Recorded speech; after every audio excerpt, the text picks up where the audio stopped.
Hi, welcome to Sugar Free. This is your daily general reading for Wednesday, the 17th of April 2019.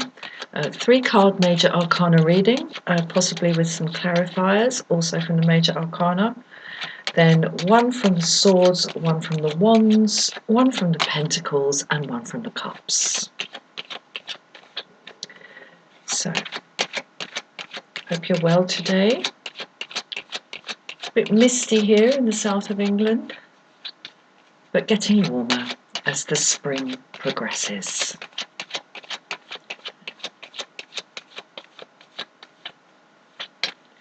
Good.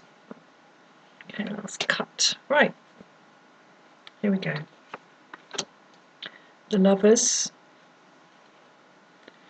the Moon in reverse, the Fool in reverse. Okay, well, it looks like there's a choice to be taken and perhaps a paradigm shift to be engaged with, but there isn't. Not today in any case. We have the Lovers, which used to be called the Choice card. I know now it's seen as being about lovers, about relationships, but to me it's not. To me it's about the shifting of paradigm. The three figures we have here on the ground is a young man trying to take a choice between remaining his mother's son or becoming this young lady's partner. It's about shifting paradigm. Boy to man, child to adult, etc., etc. I can't think of any more paradigm shifts off the top of my head. Yeah, perhaps shifting from something you do as a hobby to a business with it. Anyway, it's about this element of choice, this perception of having the choice. Because here we have the young man in the middle, like, ooh, shall I go with her or shall I stay with mum? But above them all is the little Eros, the little blindfolded angel about to shoot the arrow. That's what the angel does. It's indiscriminate, hence the blindfold. This little Eros character with his little wings and his little bow and arrow and his little quiver has a parallel in Vedic and yogic traditions, wherein he is known as Kama, K-A-M-A, hence the Kama Sutra. It's all about desire. How do we navigate desire?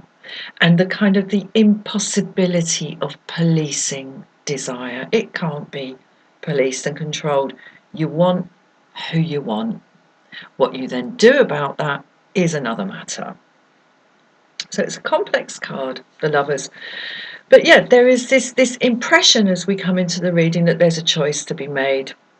And that we are dealing with the juxtaposition of will, therefore choice, and the forces of nature pushing us, here represented by the little Kama Eros here.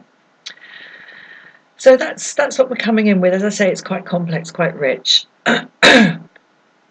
Things as they really are is the Fool in reverse. So there's no fresh start here. There's no new territory into which to step. Not today, not in today's reading. The card in between, the Moon in reverse, again, very complex. This middle card is the veil, the obscuration, what is clouding our vision. And I'm just going to take a moment to think about this, because the Moon in the upright is in and of itself a vision clouder. But here, it's in the reverse. Okay, it feels like today that things are going to be, or things are kind of tumbling out of the cupboards of your life. Um, and that there's so much sort of stuffed in those cupboards that the doors don't close properly anymore, and sort of one push, one tap, one little push on that door, and poof, it's going to spring open, and all this stuff's going to come tumbling out. All the stuff that you've hidden away and that's kind of pushed to the back of the back of the drawer, the back of the cupboards of your life. But it's not actually a day for that. I would say it's a day for sitting tight. Because, as I say, things as they really are. It's the Fool in reverse. No new paradigm. So we come in with the sense of moving towards a new paradigm with perhaps a reliance on things just kind of changing for us. Just by sheer force of sort of karmic gravity, with all this stuff, as I say, falling. Because, I mean, the moon is about the accumulation of secrets, hidden motives, hidden desires, sometimes of lies. We have here the lobster. The lobster puzzled me for a very, very long time in the moon card. It's like, what is that frigging crustacean doing there? And he is boiled as well, I would like to point out, because they don't go that colour until they're cooked, but maybe that was just like to help us identify it. The lobster, it turns out, is an an extraordinarily long-lived creature. In terms of its body weight and its mass and its reproductive cycle and all this, it is unusually long-lived. And it's got a thing in its chromosomes whereby, I've looked this all up, whereby when the cells divide, when our cells divide, little tears, little sort of torn bits are left where the cell has divided. And as we progress in age, those torn bits, they're called telomeres, those torn bits get kind of bigger and bigger on the cell, and take up more of the proportion of the actual size of the cell. That is the aging process. That's why we get raggedy around the edges as we age. The lobster, and unlike other crustaceans even, let alone unlike other animals, has this special thing in its telomeres where they don't become raggedy anywhere like as quickly as with other animals. I'm just going to take a sip of tea, 1 second. So I think the presence of the the lobster in the moon card is about the emergence of stuff from the deep that has been down there for a very, very long time. And we see the canines here that really don't look particularly attractive. I mean, look at this one near the front. Oh, I don't know about you, but that doesn't look like a very nice dog, does it really? But they kind of gone a bit lupo, with the full moon, and there's all this stuff sort of coming out, and it's very near the end of the tarot cycle, and it's like this. It's when you're so close to the end, you're so close to the sun, and then judgment, and then the world, very, very close, but willy-nilly you have your secrets and lies to deal with before you can get to fulfillment. That's what this card is about. When it's in the reverse, it's a sense of it kind of tumbling out, popping out, not just emerging in a more kind of controlled manner. That's one interpretation, but I'm just looking at this and I'm seeing another interpretation. And I'm wondering, here we go, here's another interpretation of the entire reading. Take it as you wish. I'm wondering if there's a sense here of the movement for change, the motivation for change, and the shift of paradigm. However, with the kind of covert and self-declared proviso that anything that's buried in the deep of you can stay there and not come out. And yet you can change without actually having to change anything. That's what I'm suddenly wondering about in this, which not a million miles away. But look, the upshot is no fresh start. Not today. No new cycle. No open road to walk along. Not today. Now, am I going to get any clarification on this? No, I'm going to move straight on to a sword. Okay, we get the Page of Swords. Now, I'm struck today by, clearly it's very sort of lovely, graceful, dancery, balletic sort of pose. But he's looking the other way. He's got the sword pointing up in one direction, but he's actually looking in the other direction. And this to me is speaking more of my second interpretation of this, whereby some sort of big change can happen without actually having to change anything, or without having to engage to a certain depth. Because the sword represents thought and speech. And what I'm getting from this is that there is an unwillingness to engage, even in kind of self-talk around stuff that is buried and hidden.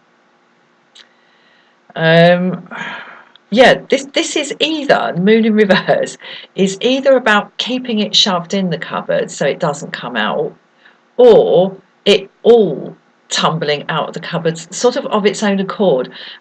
Whichever of those it is, it kind of amounts to the same, because what we have is a refusal or an unwillingness or an incapacity at this time to actually engage with clear thought and clear speech about what is at the root of this paradigm shift. And that's why it ain't happening, not in today's reading.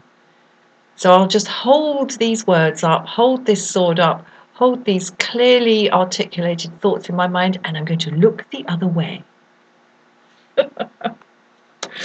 Oh dear, never mind. It's not always a day for change, you know.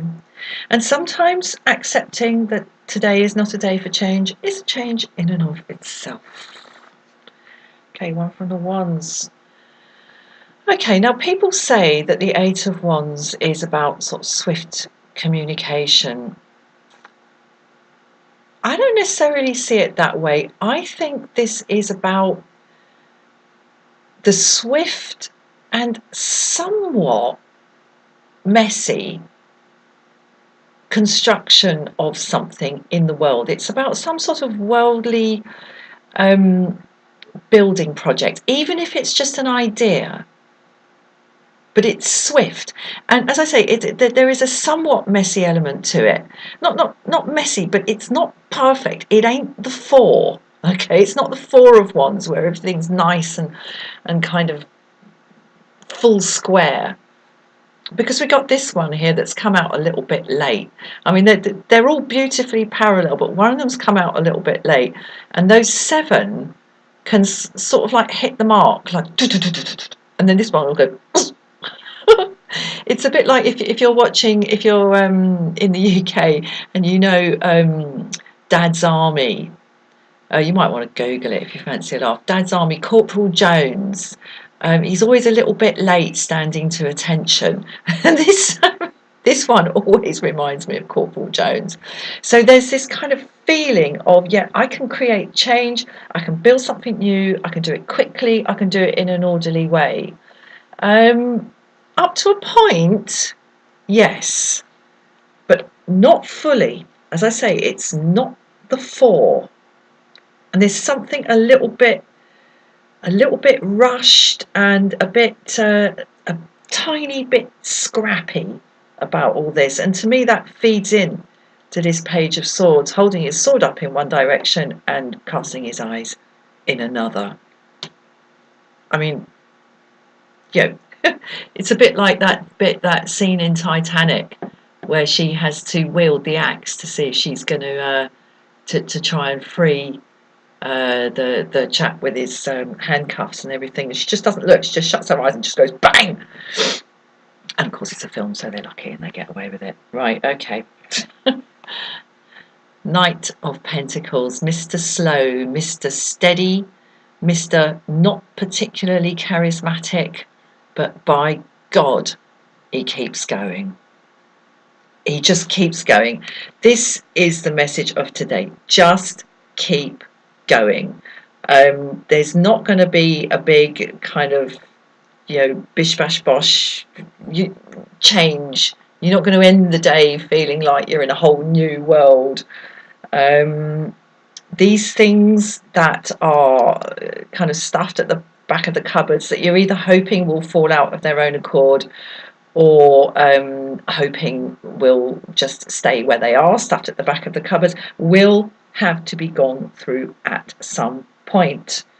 And I mean, if there's something to be gone through steadily and in a kind of methodical manner, which is usually the best way to go through things, Knight of Pentacles is your man. So perhaps get a bit out of the cupboards and go through it. Oh, how beautiful. Ace of Cups. Look at that. So, okay, we have the will to change. We have the unwillingness to do the work to change. But it doesn't. Today, it doesn't matter. I would say that the challenge for today in this reading is to engage in a kind of accepting sort of a way the push and pull inside you for the desire for change and the desire for sameness, the desire for the new and the desire for the familiar, the desire for freedom and the desire for security. Just see how that all feels, because this moon card is so well, clearly in the middle position, pivotal to the reading. You cannot have the new without moving away from the old, and you cannot have the future without moving away from the past.